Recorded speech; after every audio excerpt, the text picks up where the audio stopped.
met some wonderful people in the process of writing it.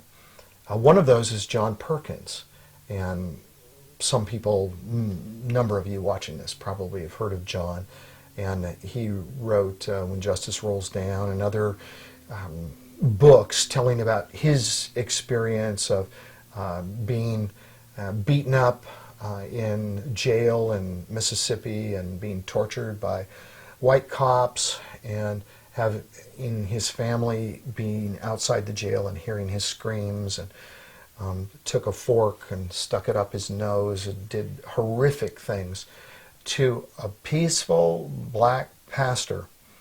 And this wasn't that long ago, by the way. This was in the 60s. Some things were still happening in the 70s, not just in that part of the country, but some other parts as well. One of my favorite experiences when I was researching Dominion was being in Jackson, Mississippi. And I went to the home of Spencer Perkins, who's home with the Lord, but John Perkins' son, who was then living with Chris Rice, and a white guy, and Chris's family. And they were the only black and white families to ever, in the history of Jackson, Mississippi at that time, to have lived together in the same home. And the stories that they told, I mean, it's just remarkable. And I spent some time with John Perkins, who was in town doing a seminar and a conference, and I had coordinated it and asked if I could get together with him. And he and I were walking down the streets together, and he was pointing out to me places where certain things had happened. And then we went into a thrift shop that Voice of Calvary Ministries that John had been associated with, and he had actually started this thrift shop, John had, that gets clothes and secondhand things into people's hands. It's a real ministry, so you don't have to pay full price for things, and they take the profits and they do good things with them.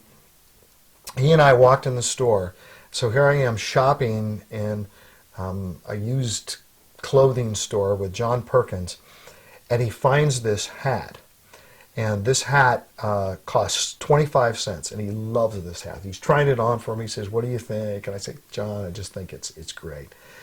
And so we come to the front and to the counter, cash register to pay, and he puts his quarter down, and the girl looks up and sees who it is, and says, "Dr. Perkins, you don't have to pay for this." It's like he started this whole thing. He started the whole ministry, which owns all the thrift stores.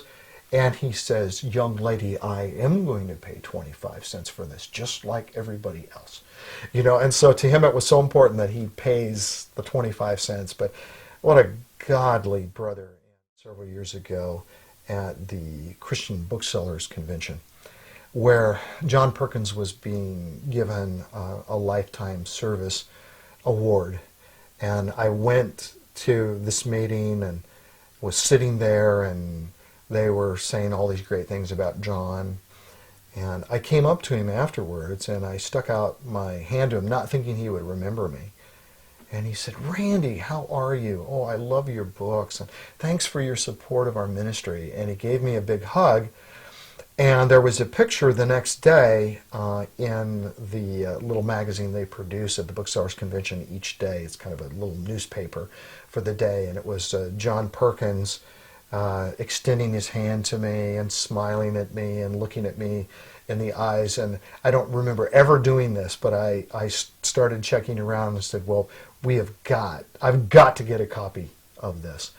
And I treasure that picture. Because that's the kind of man he is.